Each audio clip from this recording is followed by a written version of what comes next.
Comment vous allez? Alors, nous allons rapidement dans cette session essayer de répondre à la dernière question que nous nous sommes posée lors de la dernière session. Donc, dans l'avant-dernière session, qu'est-ce qu'on avait rencontré comme problème?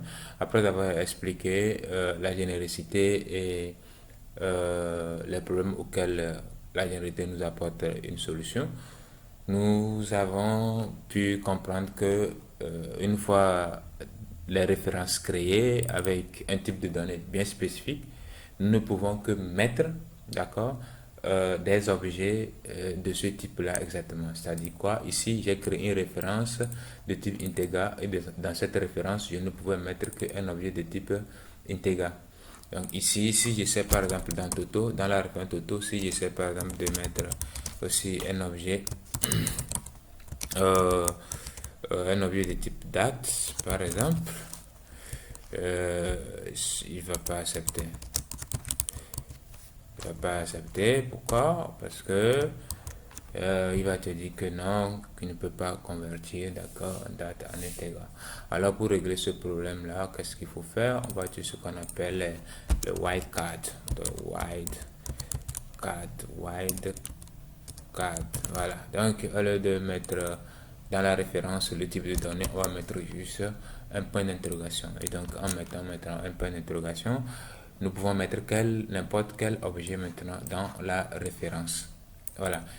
Maintenant, cette pratique n'est pas vraiment différente de la première pratique que nous avons utilisée en remplaçant les types de données par object. Pourquoi? Parce que ici, nous ne pouvons pas, par exemple, essayer de récupérer cet entier-là dans un int. Par exemple, si j'essaie de faire val égale toto.get valeur, ça ne va pas marcher.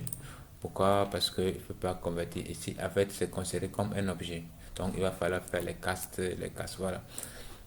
En fait, dans quel contexte maintenant nous pouvons pouvoir vraiment utiliser ce que nous voulons d'introduire, le wildcard. En fait, nous allons plus l'utiliser dans les méthodes génériques. Donc, on va maintenant pouvoir mettre en place des méthodes génériques. Donc, pour pouvoir parler des méthodes génériques, nous allons en même temps parler des collections. Donc, nous allons aborder la partie collection et après nous allons parler aussi de l'héritage maintenant et les collections, la généricité et les collections. Voilà. Donc, nous allons d'abord parler de généricité et collection et après nous allons parler de l'héritage et la généricité. Donc, je pense que la plupart qui savent déjà faire la programmation orientée objet et en savent quelque chose par rapport aux collections. Donc, les collections, c'est comme les listes en programmation Python. Voilà, vous allez créer une collection et mettre un ensemble de données dedans. Donc, de façon infinie, presque infinie ou infinie, si vous le permettez. Donc, ici, par exemple, si je veux créer une liste de Toto, d'accord, je vais tout simplement écrire liste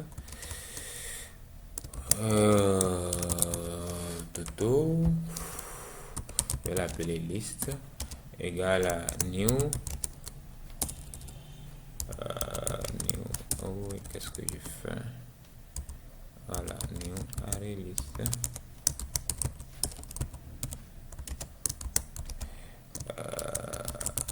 Toto. Donc ici, ça va me demander d'importer les listes. Donc je remplace par étoile pour pouvoir tout importer en même temps. Voilà. Maintenant, vous allez voir que ça marche pratiquement euh,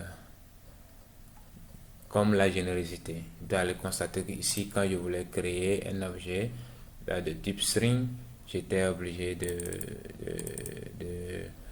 créer, d'accord, une référence et puis y mettre en même temps un objet, une variable de type string. Voilà, donc ici je vais créer une liste Toto, je mets liste Toto. Si je vais créer une liste de string aussi. Je vais mettre des string.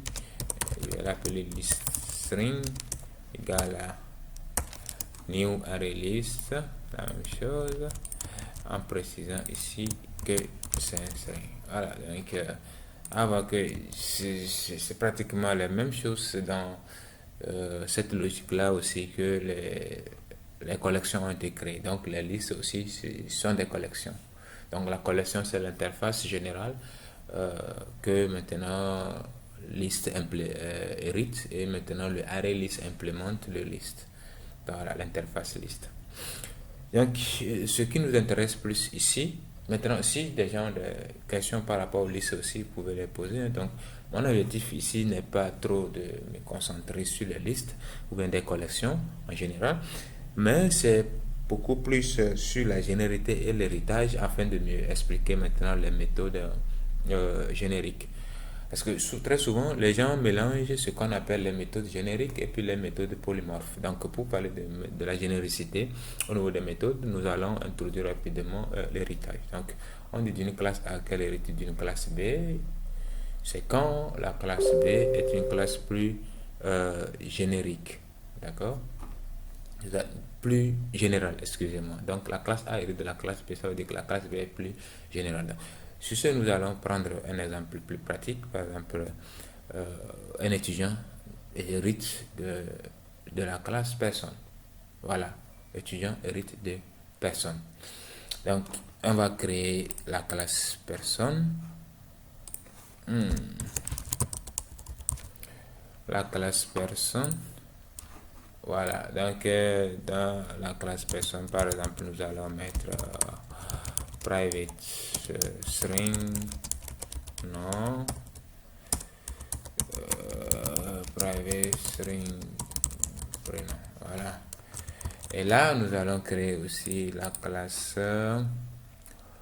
étudiant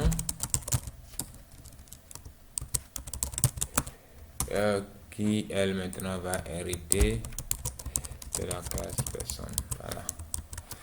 Donc, ici, en fait, qu'est-ce que nous voulons pouvoir faire? Nous voulons pouvoir créer une méthode, par exemple, qui va pouvoir utiliser à la fois une liste de personnes et une liste d'étudiants, sans être obligé de mettre en place une méthode qui va permettre de gérer les deux listes séparément.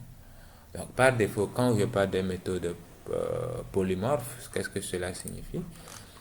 Ici, on va supposer qu'on va y mettre une méthode. Je vais créer une méthode statique, void, que je vais appeler méthode test, qui va prendre en paramètre une personne. D'accord. Bon, je n'ai pas. Bon, je vais mettre les getters et les setters ici. Donc, generate getter et les setters. Voilà. Là, je vais juste pas m'afficher. Simple out.println p.get non, que je vais concaténer avec le prénom p.get un instant p.get prénom. Voilà. Donc, une fois cette méthode mise en place, lors de l'appel de cette méthode test, je peux passer un objet de type personne, d'accord, sans que ça ne me cause de problème. Et de la même façon, je peux passer un objet de type étudiant. Ça, c'est ce qu'on appelle une méthode polymorphe. Ça veut dire que dès que vous créez une méthode qui prend en paramètre, d'accord, la superclasse, entre parenthèses, entre guillemets plutôt interface, automatiquement lors de l'appel de la méthode, vous pouvez passer à un argument, d'accord, qui est une classe fille, d'accord, de la superclasse qui a servi de paramètres lors de la création ou bien lors de la définition de la méthode. Donc ça, c'est le C'est une méthode polymorphe, ce n'est pas une méthode générique. Maintenant, c'est quoi la différence avec une méthode générique? On va essayer par exemple de mettre en place un, euh, une méthode qui va permettre de parcourir une liste de personnes. Donc ici par exemple, je vais créer public static void, on va l'appeler parcourir liste, d'accord?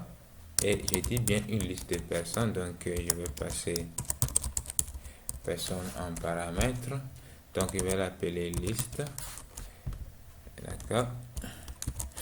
Et là, qu'est-ce qu'on va faire? On va essayer de parcourir la liste. Personne P, deux points, liste. Et là, on va faire système.out.println, p.get. Non, voilà, par exemple, juste ça. Voilà. Là, nous avons une liste de personnes que nous passons en paramètre. Donc, est-ce que si je crée par exemple une liste étudiants, une liste d'étudiants, j'appelle liste égale à new array liste. Bon, je suis pas obligé, mais on y va. À new array list. Qu'est-ce qu'il souligne ici? C'est étudiant. Voilà. Est-ce que en ayant cette liste, je peux faire appel à la méthode parcourir liste sur cette liste là? On y va voir. Je vais l'appeler liste comme ça. Point virgule. Pourquoi ça ne passe pas? On dit the method parcourir list in the type project is not applicable for argument list étudiant. Voilà, ça ne marche pas. Pourquoi? Par contre, quand il s'agit d'une méthode polymorphe, vous passez la superclasse. Lors de l'appel de la méthode, vous pouvez passer les arguments, d'accord, de type classe fille. Mais quand il s'agit des listes, ça ne marche pas. Voilà. Donc, pour pouvoir mettre en place maintenant une méthode qui va permettre de parcourir n'importe quelle liste, d'accord, du genre, je passe une liste, d'accord, lors de la définition, je vais parler de personnes, mais à l'appel, maintenant, je peux passer toutes les listes, que ce soit une liste de personnes ou liste, maintenant, d'objets de type classe fille. Je ne sais pas si on se comprend. Donc, je crée une méthode qui prend en paramètre une liste de la superclasse et maintenant, lors de l'appel, maintenant, je peux passer une liste, d'accord, d'objets de classe fille, c'est-à-dire les classes qui héritent de la classe personne. Donc, pour le faire, qu'est-ce qu'on va faire maintenant? Nous allons faire usage maintenant de notre wildcard. Donc, ici, qu'est-ce que je vais écrire? Je vais écrire point d'interrogation et puis mettre extend personne. Donc, en mettant point d'interrogation extend personne, je suis en train de dire à ma méthode parcours liste qu'elle peut prendre maintenant en argument n'importe quelle liste, d'accord, dont la classe, d'accord, est une classe fille de la classe personne, c'est-à-dire que la classe personne est la super classe de la liste. Donc, ce qui fait que maintenant, je n'ai plus de problème. Pourquoi? Parce que cette liste est une liste des objets de la classe fille personne, parce que étudiant hérite de la classe personne. Donc, si vous avez maintenant plusieurs classes qui héritent de la classe personne et vous voulez pouvoir parcourir cette liste et afficher certaines informations de la liste, vous voyez que ça devient très pratique. Donc, on n'a plus besoin d'aller redéfinir plusieurs fois cette même méthode. Sinon, dans le premier cas où ça ne marchait pas, je devrais recréer une autre liste ou une autre méthode plutôt qui permettrait maintenant de parcourir la liste. Bon, ici c'est très simplissime, oui, mais il y a des méthodes maintenant. Vous pouvez avoir des grosses méthodes qui font beaucoup de choses et donc s'il faut à chaque fois redupliquer le code, remodifier le code, ainsi de suite pour adapter à chaque classe fille, ça devient un peu complexe. Et donc il y aura plutôt de méthodes à écrire et puis trop de lignes de code, ça aussi c'est pas bon. Il faut écrire moins et faire beaucoup. Donc, vous voyez qu'avec la générosité, nous faisons beaucoup de choses. Maintenant, s'il y a d'autres points qui sont un peu sombres dans tout ce que j'ai eu à expliquer, n'hésitez pas à mettre des commentaires, poser des questions, je vais vous répondre. Donc, jusque-là, n'hésitez pas à vous abonner à la chaîne et poser toutes les questions. Nous allons pouvoir en prendre ensemble.